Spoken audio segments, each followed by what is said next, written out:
అస్మద్గురుభ్యో నమ. శ్రీమతే రామానుజాయ నమ. మంచి మాట. భగవంతుడి లీలల్లో అందరము పాత్రధారులమే. విందామా? భగవంతుడు జగన్నాటక సూత్రధారి.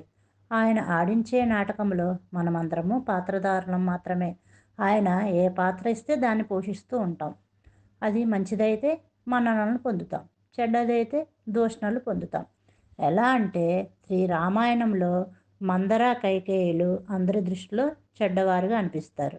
మందర కైకేయికి చేసిన బోధలు, కైకేయికి శ్రీరాముని పైనున్న వాత్సల్యం మరుగుపడిపోయే రీతిలోనూ, తన పుత్రుడైన భరతునికి రాజ్యాధికారం కట్టబెట్టే వ్యామోహంలో పడిపోయేలానూ చేశాయి. దశరథుడు ఆడిన మాట తప్పడని తెలిసిన కైకేయి ఇదే అదనుగా దశరథుడు తనకిస్తానన్న వరాల్ని భరతునికి రాజ్యాభిషేకం చేసేలా, శ్రీరాముని అరణ్యాలకు పంపేలా కోరి తీర్చుకుంది. ఒక విధంగా ఆలోచిస్తే అది దురాలోచన, దుష్పన్నాగము, స్వార్థపూరిత కాంక్ష. కానీ యథార్థాన్ని గ్రహిస్తే కైకేయి అలా కోరకుంటే శ్రీరాముడు వనవాసం వెళ్ళేవాడా? ఆయనచే రాక్షస సంహారం జరిగి ఉండేదా? అంచేత అలా జరగడానికి కారణం కైకేయి తన పాత్రను పోషించడమే.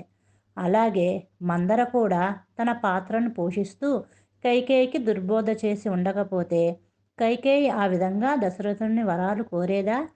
శ్రీరామావతార లక్ష్యం నెరవేరేదా?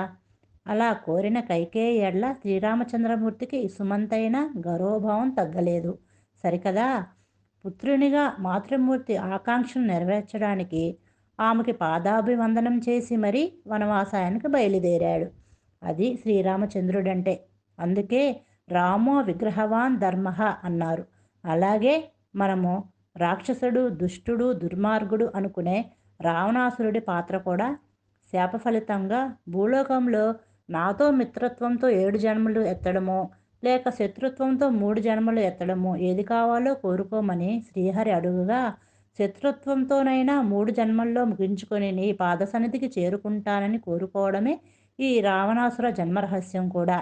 ఇలా విభిన్న పాత్రల్లో భగవంతుడు లోక కళ్యాణార్థం చేసే లీలా వినోదాలే ఆయన అవతారాల్లోని అంతరార్థం. జై శ్రీమన్నారాయణ.